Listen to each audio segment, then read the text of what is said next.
शांति। मीठे बच्चे, वृक्षपति बाप ने तुम बच्चों पर बृहस्पति की दशा बिठा दी है।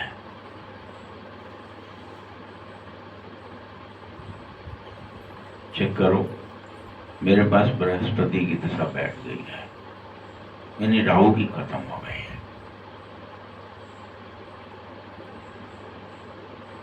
अभी तुम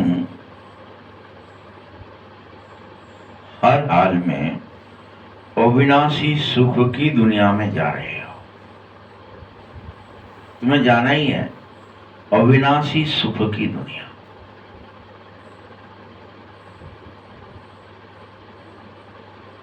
जिसे स्वर्ग कहते हैं, वैकुंठ कहते हैं।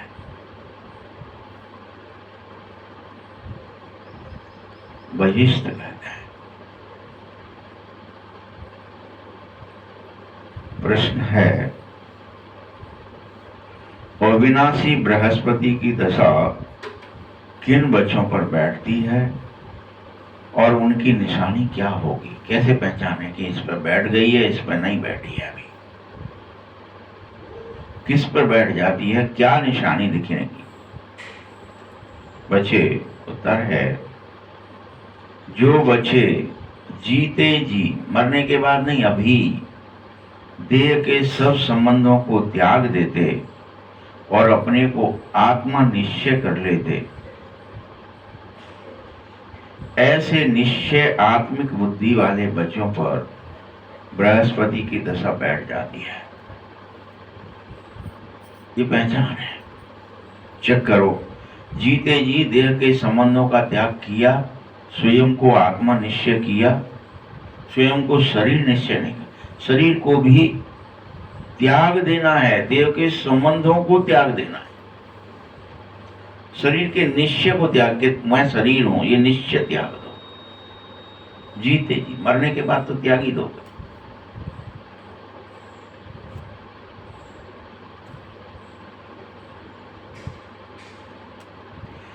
जो आत्मिक स्मृति में बैठ जाते हैं, उनके ही सुख का गायन है कि वो बच्चे अतीन्द्रिय सुख में चले जाते हैं, गोप गोपी बन जाते हैं। ये है गोपी। कोई भी कह देता है गोपी हमें है, ग्वाल वाल हमें है, हम पूजर हैं, हमारी जाति फलाना है, कृष्ण हमारे घर के थे, हम यदुवंशी हैं। यहां बाबा क्या कह रहा है? जिसमें आत्मिक बुद्धि बैठ जावे, आत्मिक स्मृति में डूब जावे, वही अतीन्द्रिय सुख में चला जाएगा।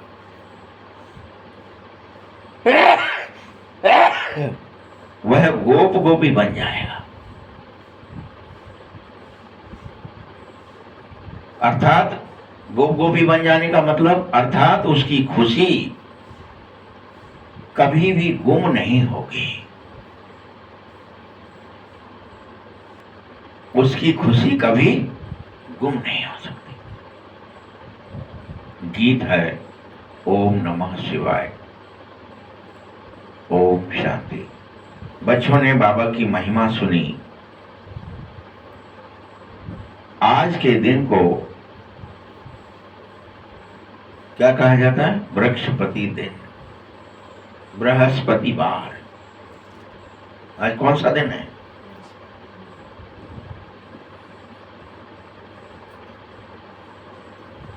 तो वृक्षपति दिन को कुल मिलाकर बृहस्पति कहते हैं।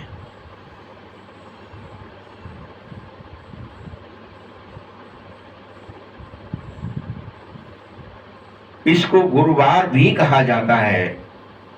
न सिर्फ गुरुवार, परंतु बाप इसे सत गुरुवार कहता है। सत्य में गुरु का दिन।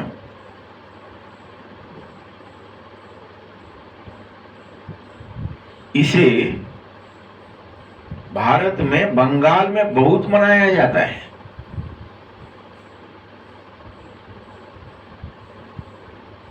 उसका मूल कारण है कि मनुष्य सृष्टि का बीज रूप है, इसीलिए वृक्षपति कहे गए हैं।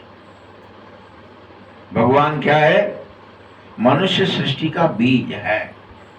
और बीज क्या है? वृक्ष का पति है, वृक्षपति,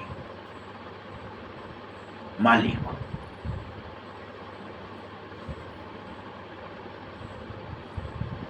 वृक्ष के बीज को बाप भी कहते हैं।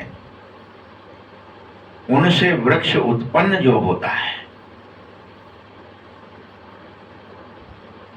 इसी तरह से यह तुम सभी मनुष्यों का मनुष्य सृष्टि रूपी झाड़ है।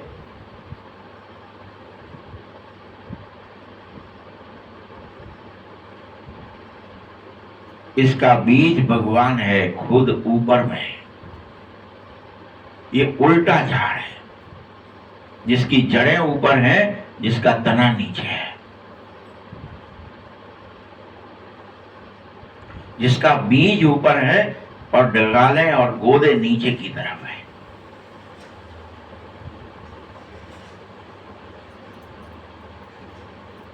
इसी बीज से तुम सब मनुष्य सृष्टि उत्पन्न होती है, इसीलिए मनुष्य सृष्टि रूपी झाड़ इसे कहते हैं।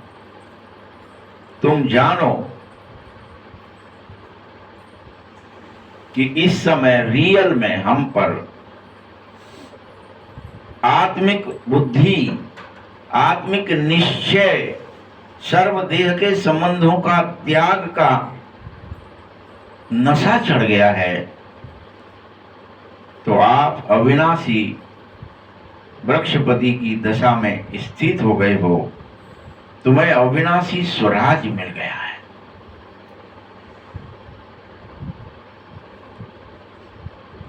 बच्चे, सतयुग को अविनाशी सुखधाम कहा जाएगा, लेकिन कलयुग को विनाशी दुखधाम कहा जाता है।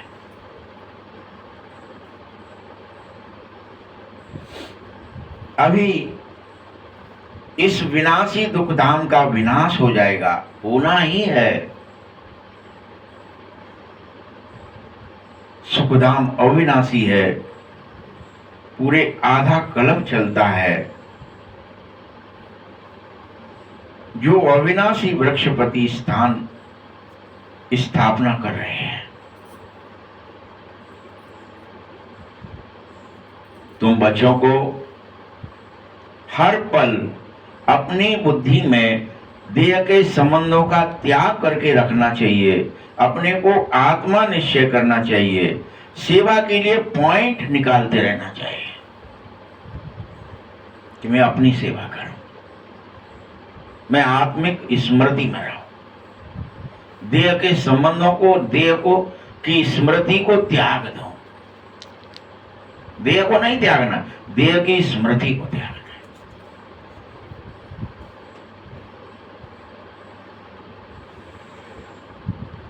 प्रदर्शनी में भी यह पॉइंट मुख्य रूप से समझाना चाहिए।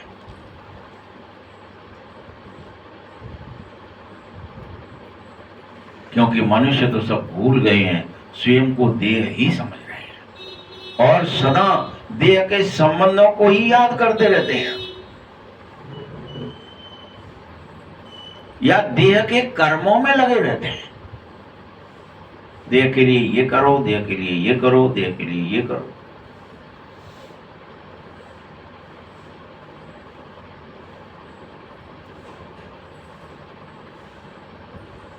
बरोबर ये ज्ञान है। मैं तुम्हें यह ज्ञान दे रहा हूं। बाप ज्ञान देता है, बच्चे नहीं दे सकते। नई और पुरानी दुनिया के बीच में यह ज्ञान दिया जाता है। कब दिया जाता है? नई दुनिया आने वाली है, पुरानी खत्म होने वाली है, बीच में ज्ञान दिया जाता है।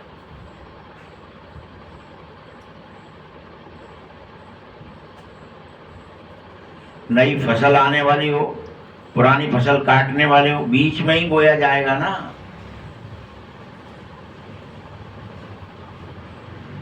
कटाई होगी, दूसरी तरफ बुवाई होगी, बीच में समझाए कैसे।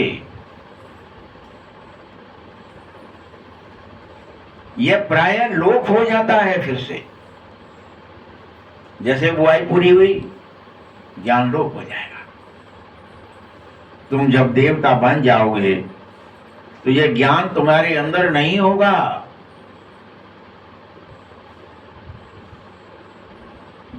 अगर यह चक्र का ज्ञान है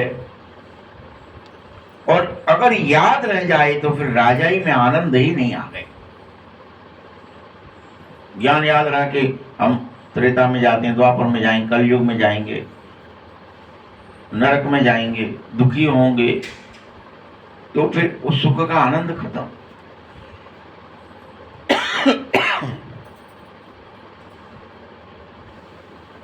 अभी भले ही तुमको ख्याल है क्या राज्य लेकर फिर हमारी यह हालत हो जाएगी। हाँ, हो जाएगी। राज्य होगा, भाग्य होगा, धन होगा, दौलत होगी, संपूर्ण सुख होंगे, हीरे जवाहरात के महल होंगे, लेकिन फिर भी दुख आ जाएगा। इतना ही अथाह दुख जो अभी कलयुग में है।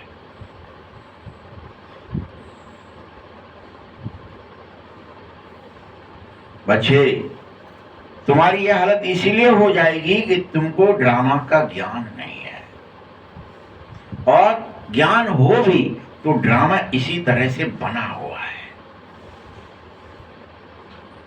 इसे कोई बैठ नहीं सकता।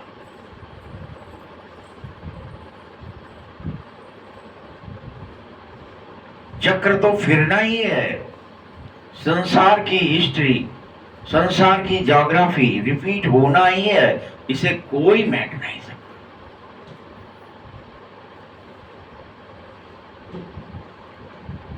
यह कैसे रिपीट हो रही है यह तुम जानो।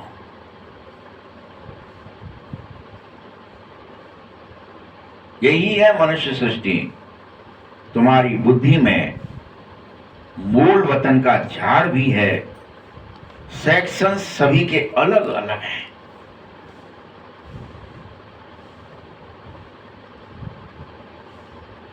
यह बातें कोई की बुद्धि में कभी नहीं होगी। कोई शास्त्रों में तो यह लिखी नहीं हुई है। हम आत्मा अशुल शांति धाम के रहवासी हैं। हम आत्मा अशुल अविनाशी हैं।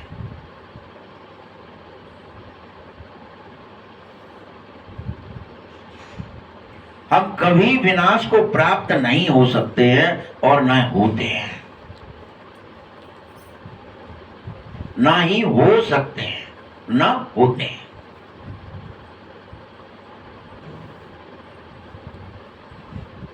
यह समझे।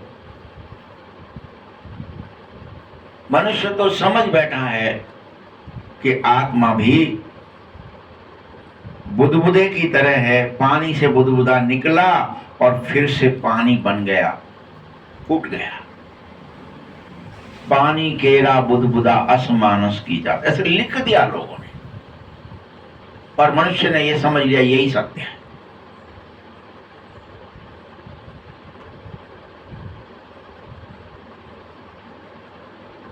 देखत ही छुप जाएगा यूं तारा पर्वत। जैसे तारे छुप जाते हैं, प्रभात होते ही, सुबह होते ही कोई तारा दिखाई नहीं देता है।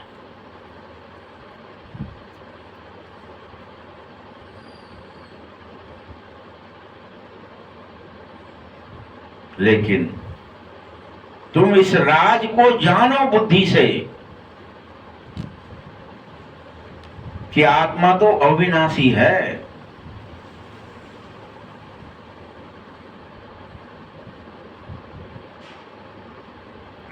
और आत्मा में ही सारा पाप नूद है।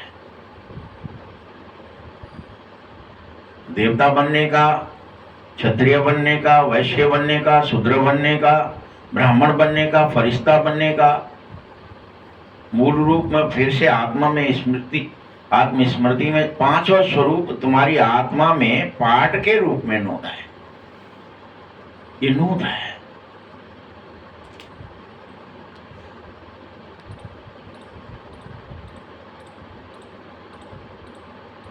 इसलिए सभी को, ब्रह्मा को पंचमुखी, शिव को पंचमुखी, सबको पंचमुखी दिखाते।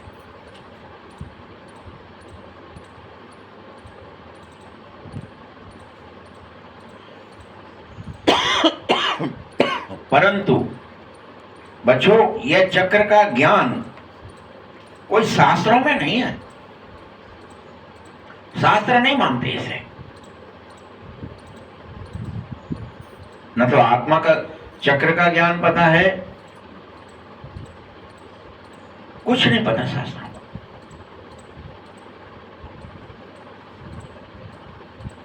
भल कहीं कहीं स्वास्तिक दिखा देते हैं, सातिया बना हुआ है, बस दिखा दिया ये बहुत पावरफुल चीज है। अब क्या है वो पावरफुल चीज?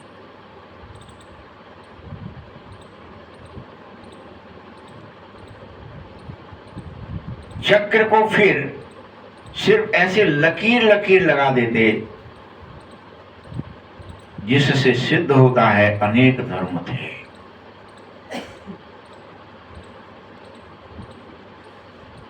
बाबा ने समझा दिया,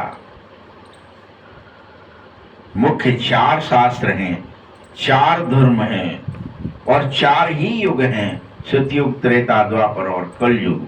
सतयुग त्रेता में तो कोई धर्म स्थापित होता ही नहीं है।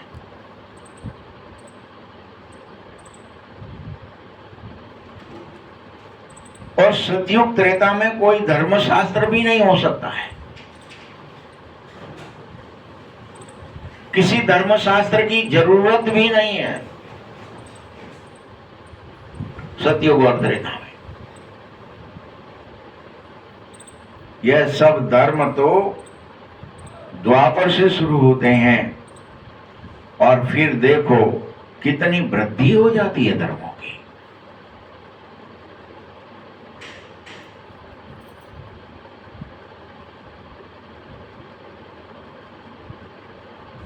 फिर मनुष्य समझ सकते हैं, अच्छा जब द्वापर से धर्मों की स्थापना होती है तो फिर गीता कब सुनाई? क्या गीता द्वापर में सुनाई है? तो बाबा कहता है, मैं कल्प के संगम पर आता हूं और उसको फिर कल्प अक्षर निकाल करके सिर्फ संगम युग को युगे युगे लिख दिया है। तुमने कल्प अक्षर हटा दिया, कल्प के संगम युगे हटा दिया, युगे युगे लिखा रहने।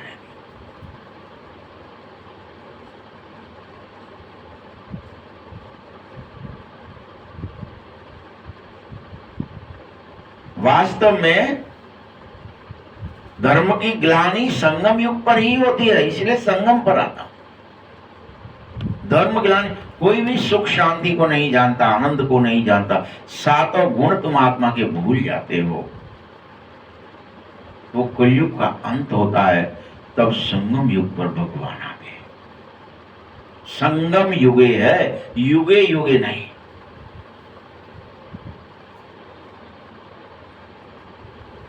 उन्होंने फिर संगम युगे की जगह युगे युगे लिखा और कोई धर्म स्थापित नहीं कर सकता है। ऐसे नहीं कि जब त्रेता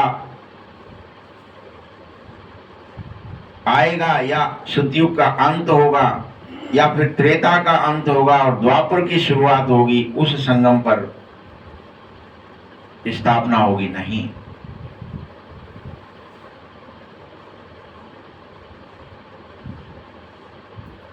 तब तो द्वापर ही स्थापित होता है, तब तो सतयुग और त्रेता के संगम पर त्रेता ही स्थापित होता है। संगम सिर्फ सतयुग और कलयुग के बीच को ही कहते हैं।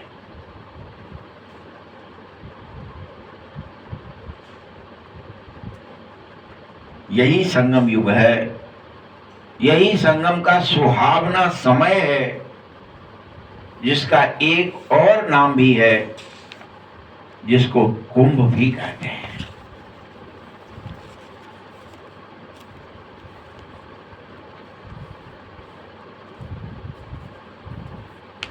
कुंभ को विशेष रूप से इसीलिए संगम पर मनाया जाता है, चाहे वो नदियों के संगम हो, समुद्र का नदी से संगम हो, किसी नदी का दूसरी नदी से संगम हो।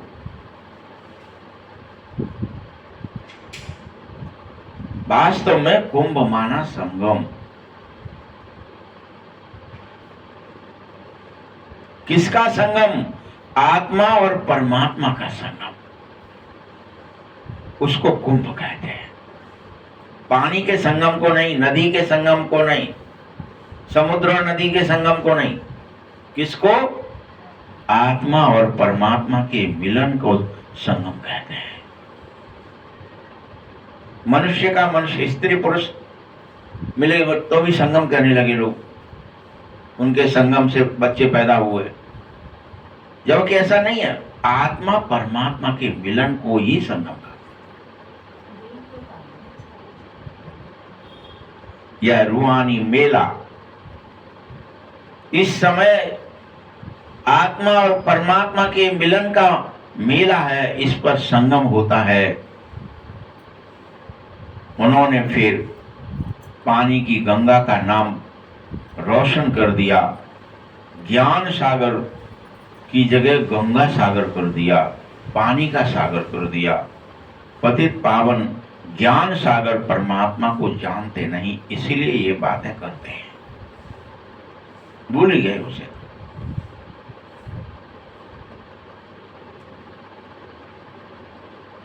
ज्ञान सागर पतित पावन बाप ने कैसे पतित दुनिया को पावन दुनिया बनाया, यह बात कोई शास्त्र, कोई वेद पुराण नहीं जान सकता है।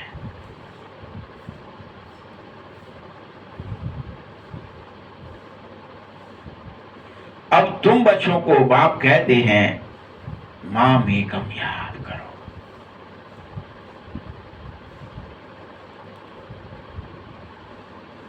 और बार बार कहते हैं माम एकम याद करो। इसके लिए तुम देह के सहित देह के सभी धर्मों को त्यागो। देह की स्मृति और देह के धर्मों को त्याग दो।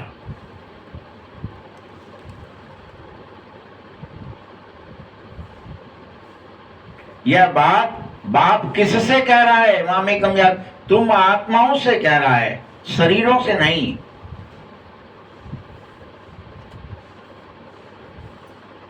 जो कोई भी यह बात सत्य मानता है, देह के सब धर्मों को त्यागता है, उसे जीते जी मरना कहा जाता है, मर जीवा कहा जाता है।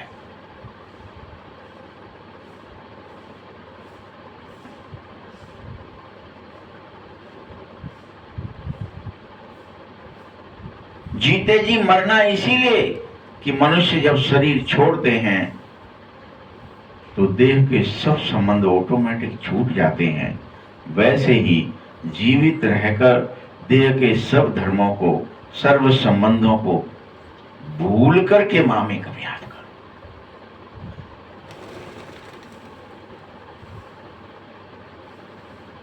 मीठे बच्चे, जो भी देह के संबंध हैं, तुम्हें इस समय सब छोड़ने होंगे। स्वयं को आत्मा निश्चय करना ही होगा।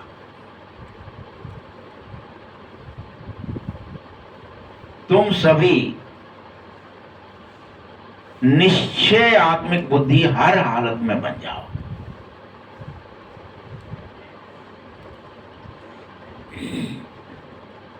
तुम में से जो आत्मिक बुद्धि बनेगा, जो ज्यादा याद करेगा, तो बृहस्पति की दशा होगी।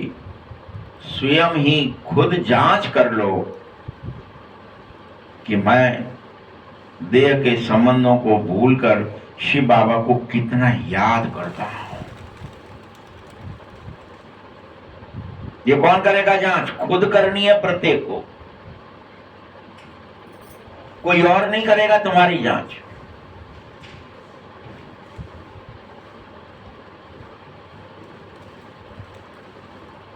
बच्चे, इस याद से ही तुम्हारी कट निकलती जाएगी और तुमको खुशी होनी चाहिए।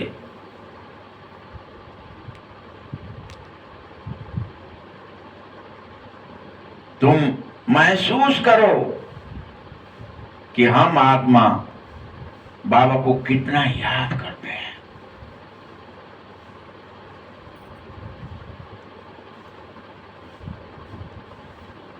अगर तुम कम याद करोगे तो तुम्हारे ऊपर जंग निकलेगी, कैसे कट चढ़ी रहेगी और कम निकलेगी, क्योंकि कम याद कर रहे हैं।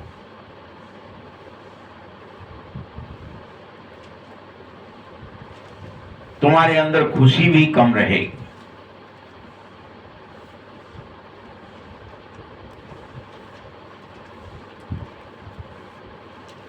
और पद भी कम पाओगे। आत्मा ही सतो, रजो और तमो बन जाती है। आत्मा में ही यह प्रकृति है, ये स्वभाव है, फ्लेक्सिबिलिटी है कि आत्मा सतो भी बन सकती है, धीरे धीरे रजो भी और तमो भी, और फिर से सतो।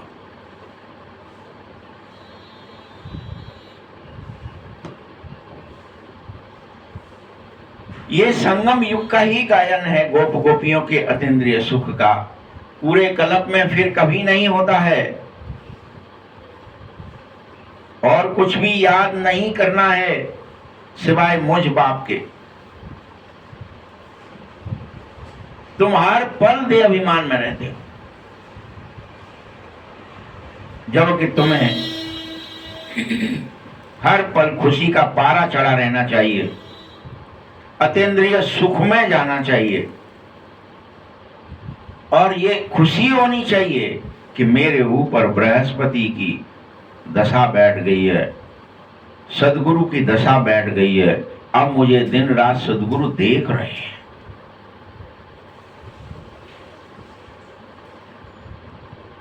तुम्हारी खुशी गुम नहीं होनी चाहिए। अभी तो फिर कभी खुशी गुम हो जाती है, दुखी होने लगते, तो समझो कि बृहस्पति की दशा बदल फिर से तुम राहु की दशा में चले गए हैं, इसीलिए दुखी होने लगे, विचलित होने लगे, भ्रमित होने लगे, परेशान होने लगे।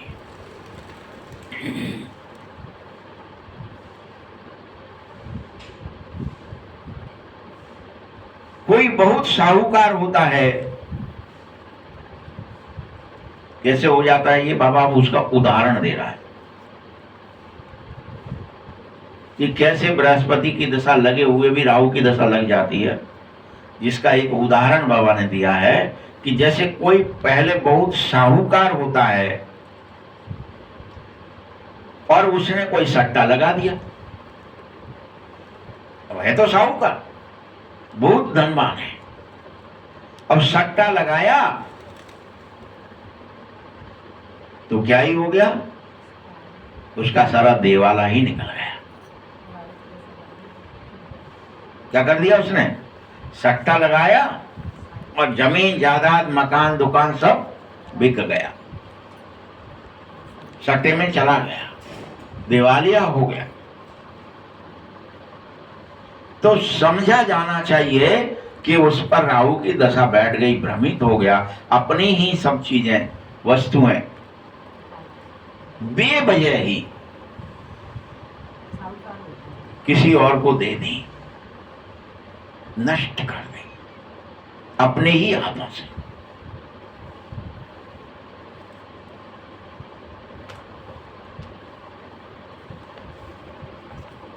इसी तरह से आत्मा के अंदर हो जाता है।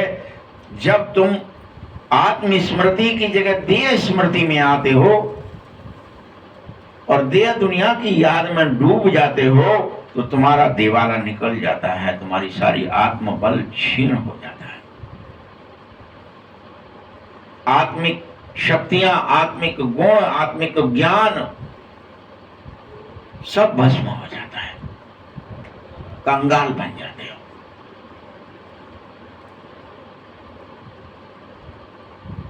अर्थात तुमको ग्रहण लग जाता है तुम्हारी बुद्धि को। तभी तो भारत में ही यह प्रचलन है, विश्व में नहीं है, यह भारत में है कि ग्रहण लगेगा तो कहते हैं जल्दी से दान दे दे जिससे तेरा ग्रहण छूट जावे। ये संसार में नहीं कहते, ये अंग्रेज लोग नहीं कहते, ये कोई क्रिश्चियन, कोई दूसरे देश साइंटिस्ट नहीं कहते अरे ग्रहण लग गया तो क्या ही हो गया। तो कितना भारी भारत में इस ग्रहण के प्रति सनातन में बहुत ज्यादा बातें हैं, लेकिन संसार में सब कहते ये गप है, कुछ नहीं होता ऐसा। हम तो देखेंगे सूरज को, हम तो दूरबीन से देख लेंगे, कुछ नहीं होता। कौन से ग्रहण की बात है? आत्मा पर ग्रहण लगता है, और जब ग्रहण लग जाता है तो दान देने से ही छूट सकता है। तुम्हें विकारों का ग्रहण है, तुम काले हो जाते हो, तुम्हारी आत्म ज्योति शून्य हो जाती है, चाहे चंद्रमा का प्रकाश हो चाहे सूरज जैसा हो, नष्ट हो जाता है।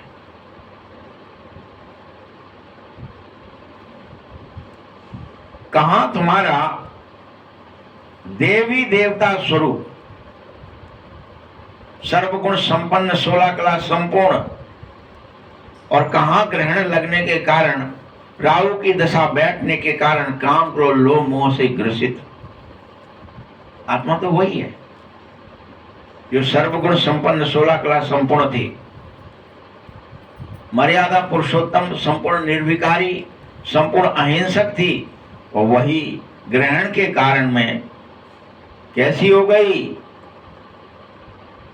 उल्टा वही आत्मा देवी देवताओं के फोटो के आगे जाकर गाने लगते, आप सर्वगुण संपन्न, मैं मूर्ख, खलकामी, मैं पापी, मैं कपटी, डॉट डॉट डॉट। कौन गा रहा है? ये खुद ही गा रहे हैं, खुद के ही फोटो के सामने। मैं तो पापी हूं, मैं तो कपटी हूं, मैं तो छलिया हूं, मैं तो मूर्ख हूं, कृपा करो।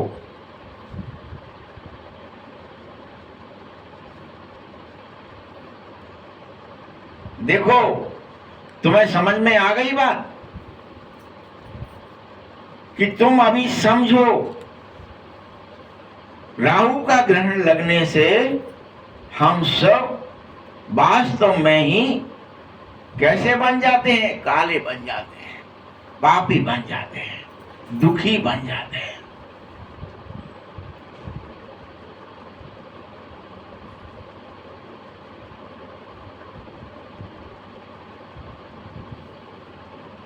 जैसे चंद्रमा में दाग धब्बे होते हैं, लकीरें रहती हैं काली काली,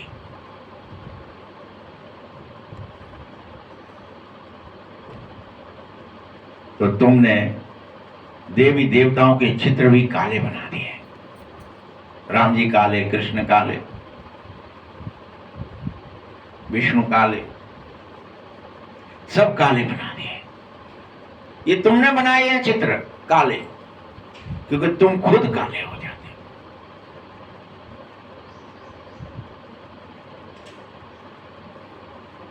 बच्चे, बाप यही तुम्हें समझा रहा है कि देवी देवताएं तो संपूर्ण गोरे होते हैं, तुमने उनके चित्र जानबूझ के काले बनाए। तुम समझते हो हमारे जैसे ही काले होते होंगे।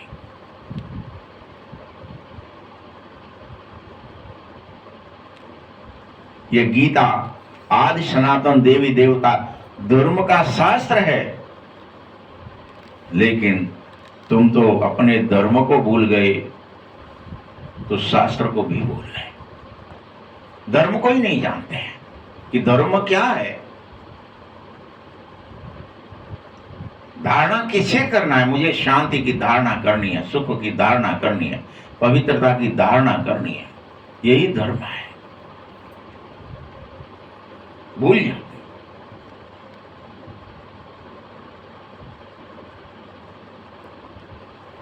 देह के अनेक धर्मों में फंसने से फिर रिलीजियस हेड की कॉन्फ्रेंस करी जाती है, ये सनातन धर्म का फलाने का हेड है, ये इसका हेड है, ये इसका हेड है। आओ हम कोई इसका मुखिया बुला लें, क्रिश्चियंस में से एक पादरी बुला लो, फलाने से मौलाना बुला लो, गुरु ग्रंथ वालों से कुछ एक गुरु बुला लो, एक कॉन्फ्रेंस कर लो, कैसे सुख शांति हो। कॉन्फ्रेंस कर दो, रिलीजियस हेड की कॉन्फ्रेंस करते,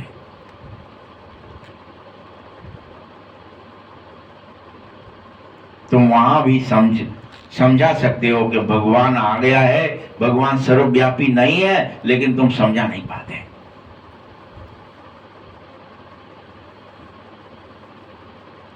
वही बेहद का बाप है, वही हम आत्माओं का पिता है,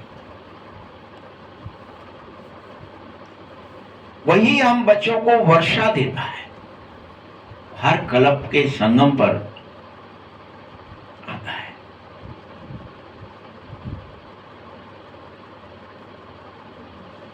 फिर भी तुम नहीं समझा सकते।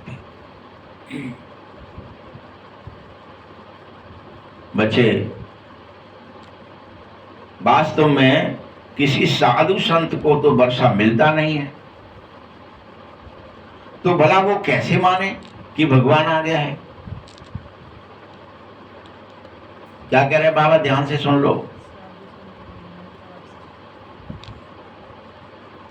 किसी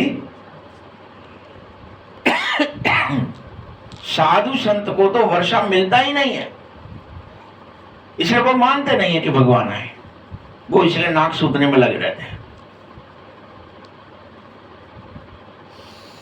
हम ब्रह्मानंद में चढ़ा देंगे, ये सांस ही सब कछु है, यही प्राण है, यही सब है, ये ऐसी क्रिया कर लेंगे, ये कर लेंगे।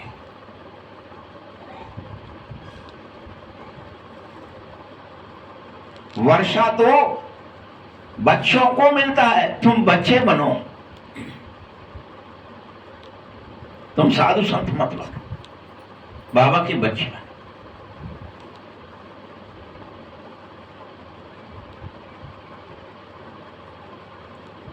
और मुख्य बात यही सिद्ध करो कि भगवान सर्वव्यापी नहीं है, ईश्वर सर्वव्यापी नहीं है, वो है, वो रहता है परमधाम में, वो आता है, वो जाता है, वो हमारे काम आता है।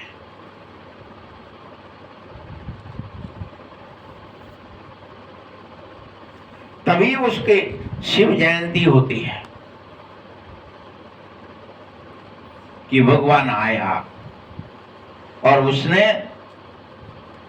अधर्म का विनाश किया, धर्म की स्थापना की।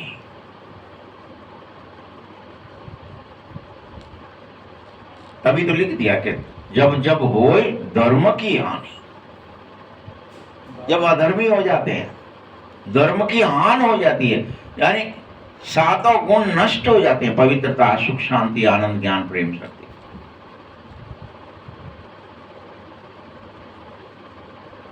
ये धर्म है आत्मा का, आनंद स्वरूप, प्रेम स्वरूप, ज्ञान स्वरूप, शांति स्वरूप, सुख स्वरूप, पवित्र स्वरूप, शक्ति स्वरूप। ये धर्म है। जब धर्म भूल जाते हो, धर्म हानि हो जाती है, तो भगवान को आना। और कैसे हो जाते हो?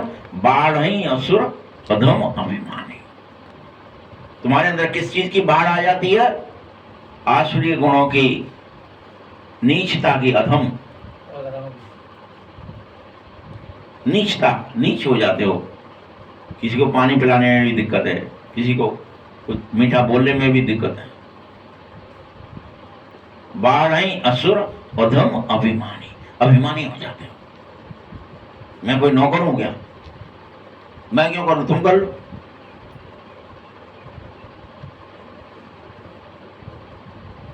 अभिमानी।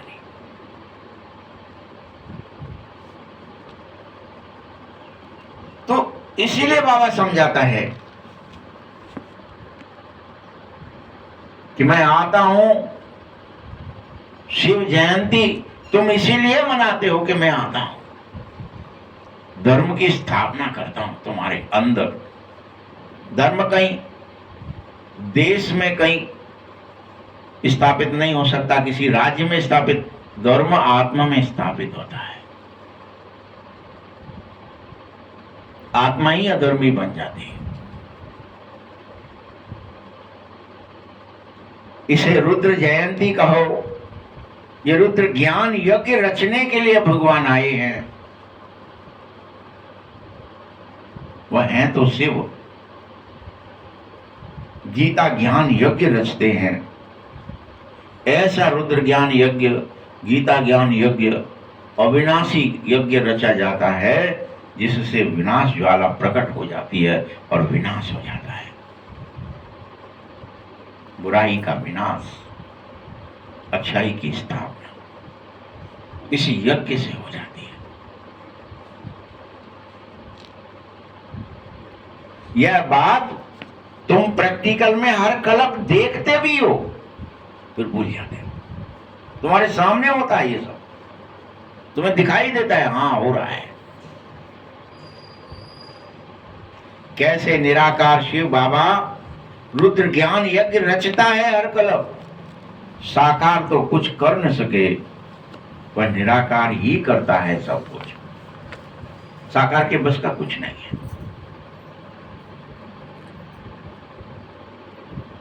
बच्चों,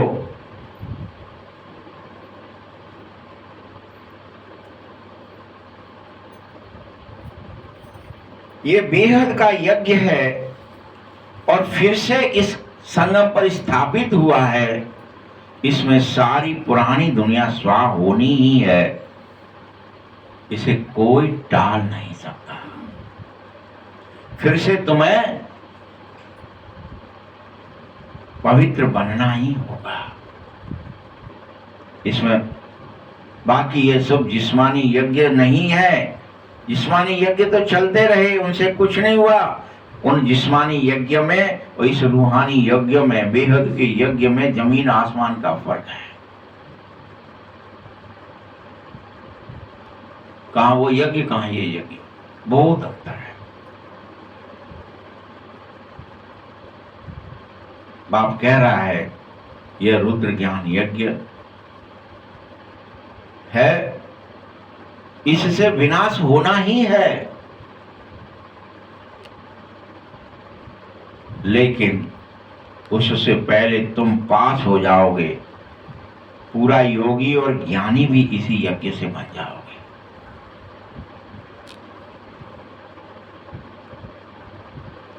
और तुम्हारे लिए स्वर्ग की स्थापना हो जाएगी। स्वर्ग भी तो चाहिए, इसी यज्ञ से निकलेगा।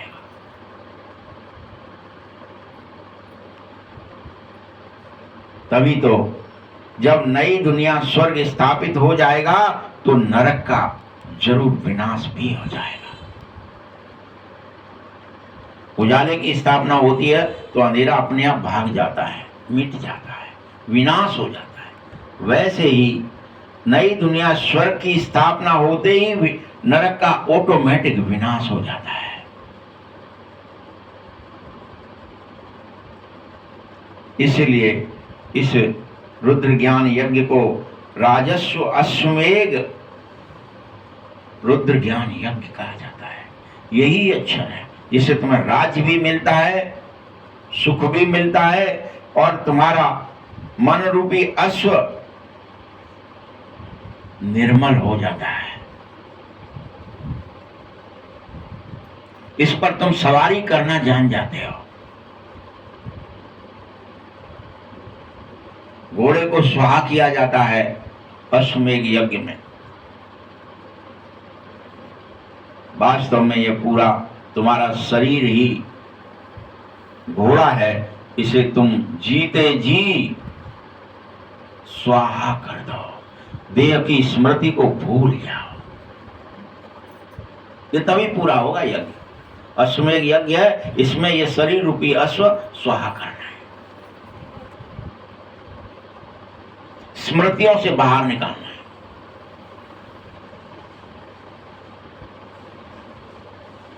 इसी तरह एक दक्ष प्रजापिता का भी यज्ञ है, उसकी भी एक कहानी है।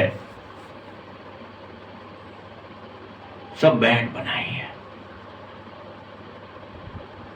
बाबा तुम बच्चों को खुशी देना चाहता है,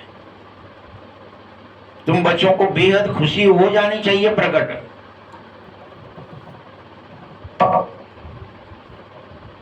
कि हमको वृक्षपति बाप खुद पढ़ाने आए हैं और हमारे ऊपर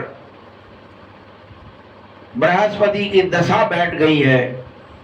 हमारी अवस्था बहुत अच्छी होनी चाहिए। चलते फिरते अनेक बच्चे लिखते हैं, बाबा हम तो मूंझ गए, हम तो पहले बहुत खुश थे, अब पता नहीं हमको क्या हो गया है।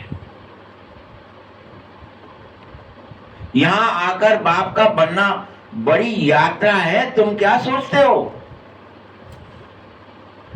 तुम्हारी उमंग उत्साह मरनी नहीं चाहिए।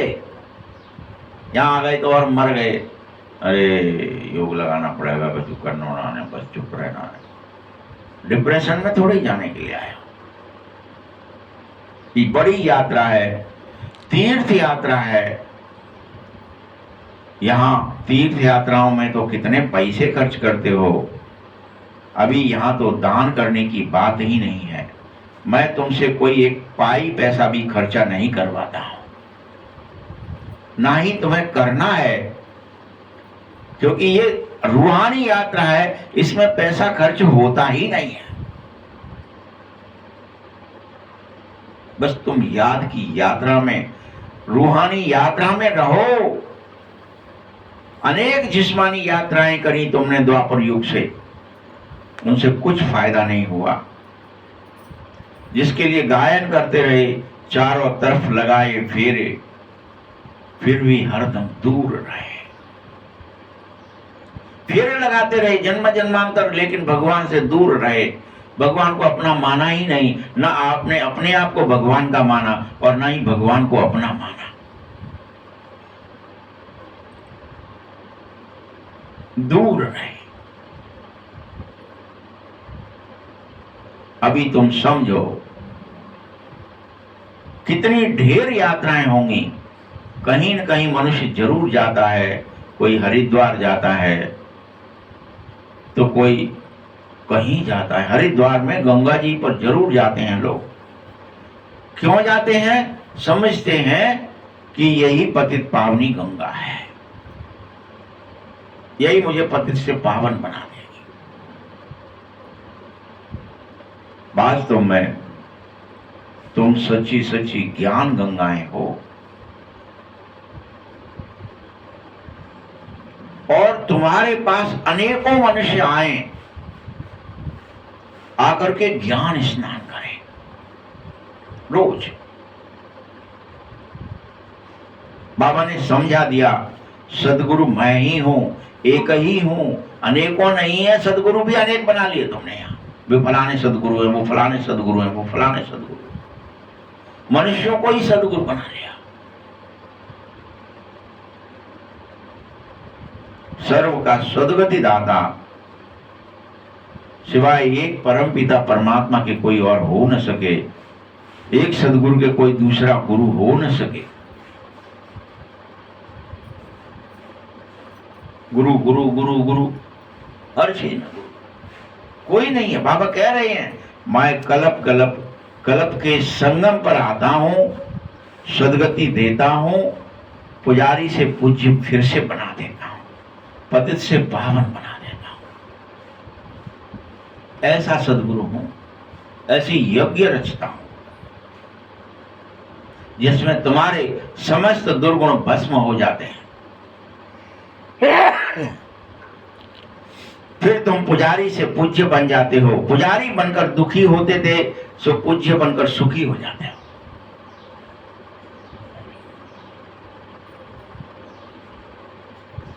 यह भी अभी तुम्हें पता चलता है। बरोबर तुम्हारा आधा कल्प राज्य चला, फिर द्वापर से तुम देवी देवता वाम मार्ग में चले गए। तुमने आधा कल्प पूरा राज्य किया 21 जन्म तक। तुम देवी देवता खुद ही वाम मार्ग में चले गए। तब उससे तुम रावण राज्य कहने लगे। वाम मार्ग शुरू हो गया और उस वाम मार्ग की निशानियां क्या हैं? जाओ, तुम्हें निशानी नहीं पता हो तो जगन्नाथ मंदिर में जाओ और जा करके तुम अपना खुद का काला स्वरूप देखो कि देखो मैं गोरा था, कितना काला बन गया। मां कालिया हर मंदिर में ही है काला होता जगन्नाथ मंदिर। साथ साथ अकेले मंदिर के अंदर काले ही नहीं बनाए, बाहर में देवी देवताओं के गंदे चित्र भी बना दिए हैं। ये तो और कहीं नहीं है, ये तो वही है। तुम उस समय कोई अपने को समझ में नहीं आता था ये क्या है। ये विकारी मनुष्य विकारी दृष्टि से क्यों देख रहे हैं, समझते हैं देवता भी विकारी थे शायद। ऐसा समझाने के लिए वहां देवताओं के चित्र बनाए गए। ये फलां देवता है, विकार कर रहा है, ये फलां देवी है, फिर विकार कर रही है। कि कोई देवी देवता पवित्र नहीं होते हैं, ये वहां समझाया गया। पवित्रता होती नहीं है देवी देवता में, वो तो सबसे ज्यादा निकृष्ट होते। ऐसा हमने धर्म गिलानी करी है मंदिर बना करके।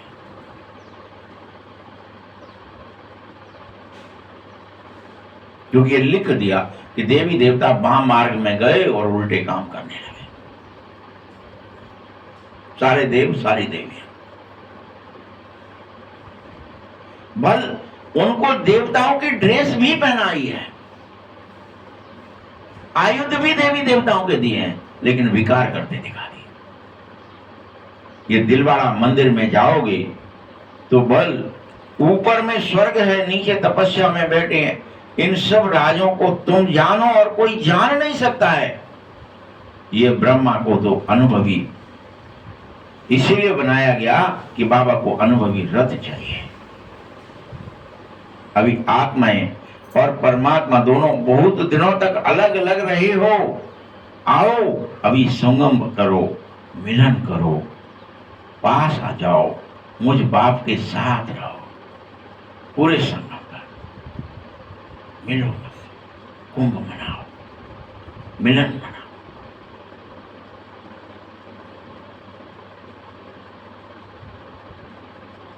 सतयुग का फर्स्ट प्रिंस तुम्हें बनना है, श्री कृष्ण बनना है, तो ये करना ही पड़ेगा। आत्मा का परमात्मा से मिलन होना ही पड़ेगा। बच्चे, श्री कृष्ण के माँ बाप का इतना कुछ दिखाया नहीं जा सकता है। सिर्फ दिखाते हैं कि माथे पर उसको रखा और नदी के उस पार ले गया, मुंह पर रख के।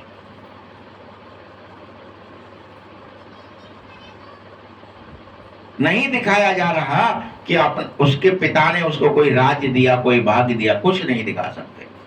उल्टा ही और छोड़ आया दूसरे की जगह।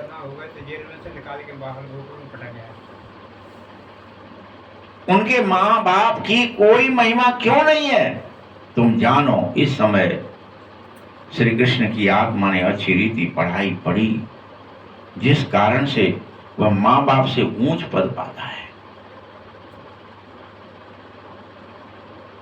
तुम भी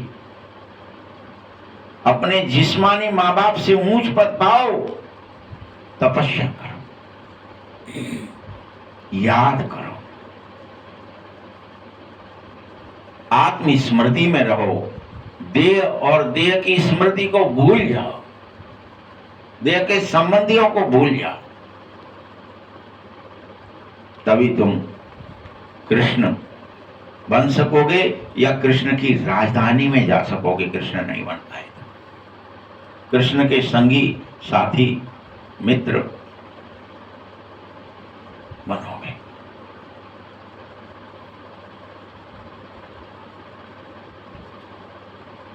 तुम ही सूर्यवंशी बनोगे,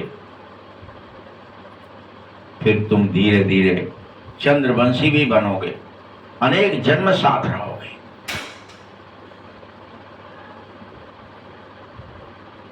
बाप तुम्हें फिर से इस कल्प के संगम पर दूसरे कल्प के लिए सूर्यवंशी बनने के लिए श्रीमत दे रहे हैं और कह रहे हैं, देह और देह की रिश्ते नातों को भूलकर पवित्र बन जा, तभी तू पवित्र दुनिया का मालिक बन सकेगा। हर एक अपनी अवस्था रोज देखो और चेक करो कि इसी क्षण अगर मेरा शरीर छूट जाए, क्या मैं बाबा की याद में हूं? क्या मैं आत्म स्मृति में हूं? क्या मुझे देह के रिश्ते नाते पूरी तरह भूल गए हैं? चेक करो, क्या गति पाओगे? सदगति होगी कि दुर्गति हो जाएगी? हो जाएगी। हर एक समझो, जितना मुझे याद करोगे, बाप को याद करोगे, उतने विक्रम विनाश होंगे और तुम्हारे ऊपर आफतें और दुख आना बंद हो जाएंगे। चेक करो, क्या मनुष्य के ऊपर आफतें और दुख आ रहे हैं या बंद हो गए तुम्हारे ऊपर? या तुम्हारा देवाला निकल रहा है?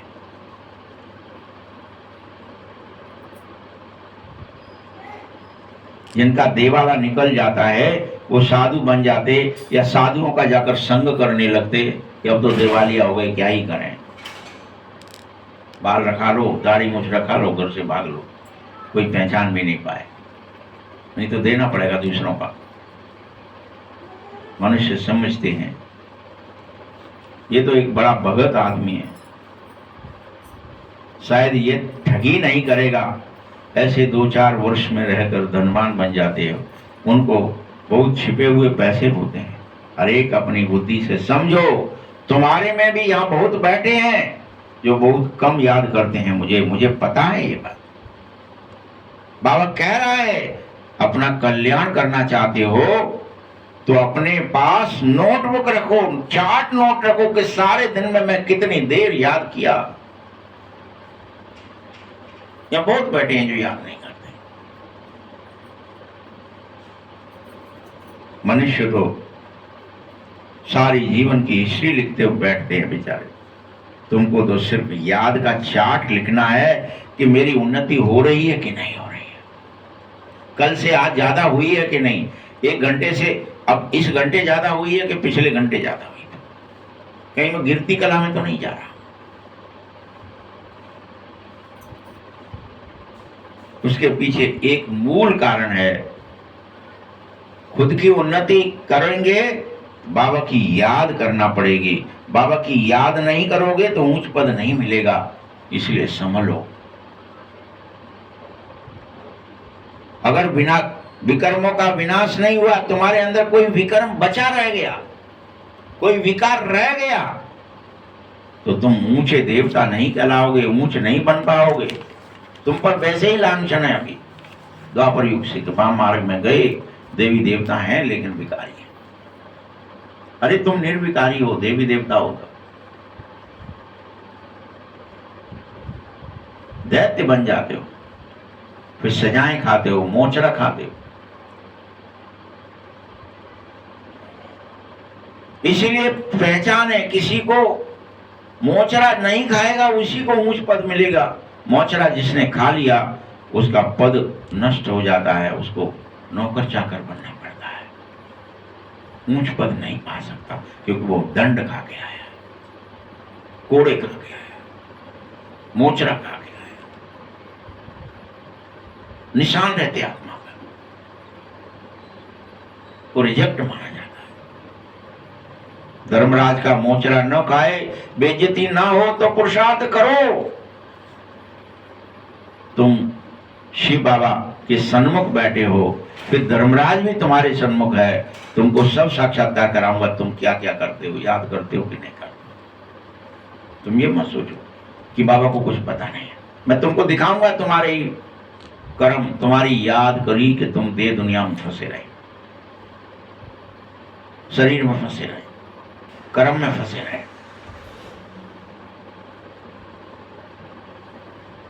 लो ये तुमने किया था, याद है, अब खाओ सजा। फिर उसी समय सजाएं खानी पड़ती हैं। जितनी जन्म जन्मांतर खाते रहे, पिछाड़ी में थोड़ा रोटी टुकड़ा मिला, उसे क्या ही फायदा। मोचरा तो नहीं खाना चाहिए। अपनी अवस्था को जांच करते रहना चाहिए।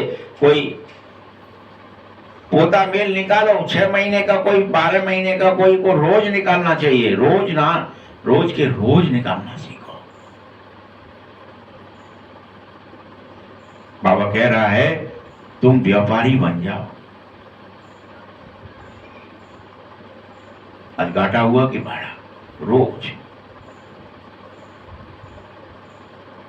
कोई बिरला व्यापारी ही बेहद के बाप से व्यापार करे।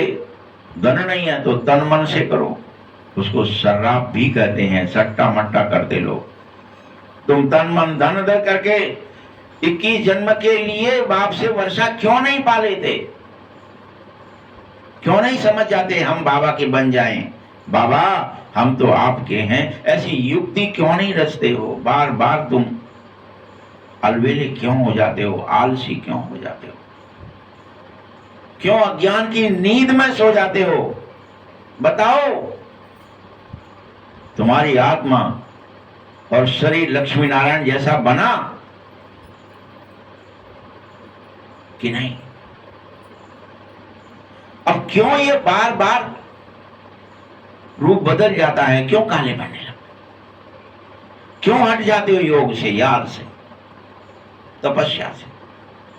अगर आग से उतर गए तो लोहा कैसा फिर से काला हो जाता है, ठंडा हो जाता है, लाल नहीं रहता है।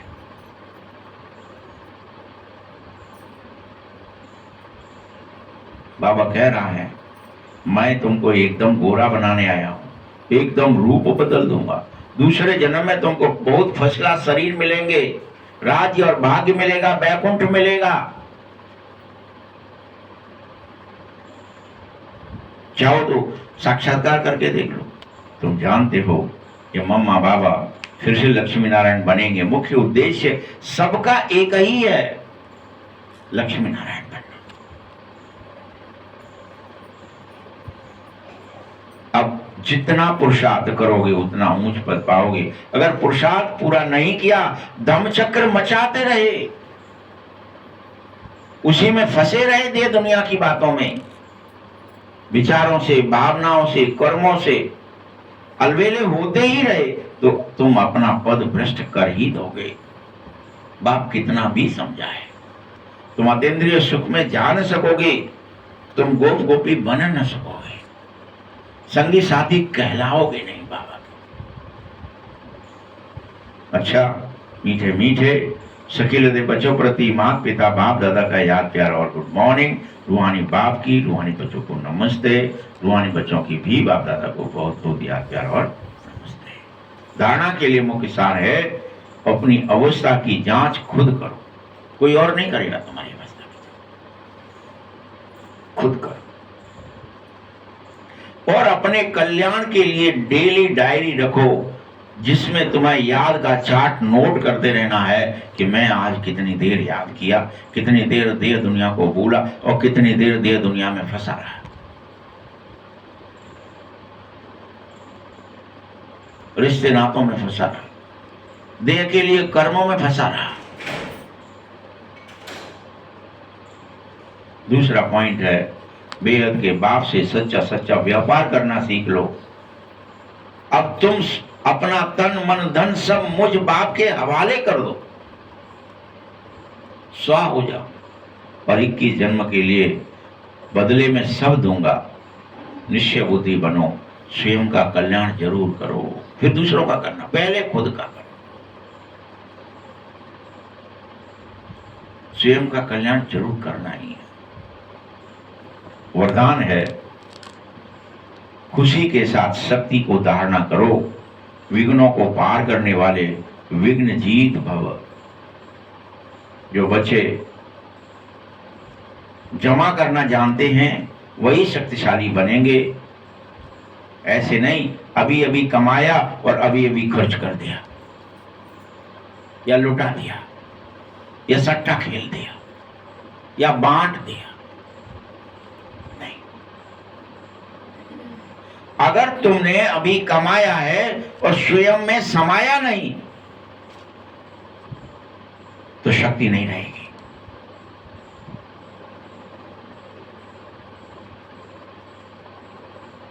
बच्चे, तुम सोचते हैं हम बांट रहे हैं, कमाया अभी अभी बांट दिया। अरे बांटने या दान करने की खुशी तो रहती है, लेकिन शक्ति तो चाहिए। शक्ति तो सहज ही विघ्नों को पार करके विघ्न जीत बनाएगी। अगर शक्तिशाली नहीं हो तो बांटने से भी खुशी नहीं आएगी। कोई भिखारी किसी को दान करे, मैं दान कर रहा हूं, मैं भिखारी हूं लेकिन दान कर रहा हूं, ये चल चल तू क्या दान कर रहा है, तू तो दूसरों से खुद मांग रहा है। यही हालत है।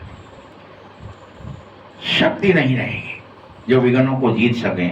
फिर कोई भी विघ्न तुम्हारी इस लगन को डिस्टर्ब कर देगा। तुम्हें विघ्न नहीं लाने हैं, लगन को डिस्टर्ब नहीं करवाना है। लगन में मगन रहो, न निद्रा आएगी, न अलवेलापन आएगा, न आलस आएगा।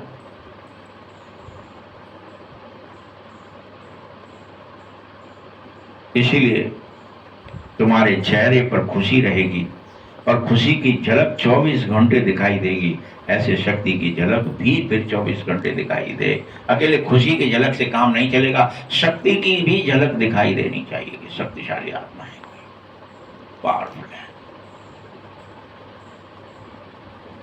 स्लोगन है, परिस्थितियों में घबराने के बजाय उन्हें शिक्षक समझकर पाठ सीखो उनसे। कोई परिस्थिति आई है, कोई परीक्षा आई है तो उससे घबराओ मत, उसे सीख ले लो, उसे पास कर लो, उसे उत्तीर्ण कर लो। अव्यक्त इशारे हैं। ज्वाला स्वरूप स्थिति में रहकर शक्तिशाली आग का अनुभव कैसे करोगे? Last so fast so first का पुरुषार्थ करना है। पुरुषार्थ ज्वाला स्वरूप का ही रहा बचा है, बस बाकी सब खत्म हो गया पुरुषार्थ। अब एक ही पुरुषार्थ बचा है, ज्वाला स्वरूप। लौ बन जाओ, लौ लगा लो।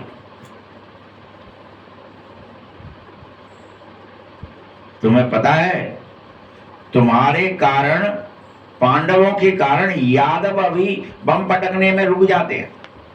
अभी नहीं पटक रहे, अभी तो पांडव तैयार नहीं। पांडवों की श्रेष्ठ शान, रूहानी शान की स्थिति यादवों को के परेशानी वाली परिस्थिति को समाप्त करेगी। अपनी शान से परेशान आत्माओं को शांति, सुख, चैन का वरदान दो। ज्वाला स्वरूप लाइट हाउस, माइट हाउस स्थिति को समझते हुए इसी के पुरुषार्थ में लग जाओ। ओम शांति।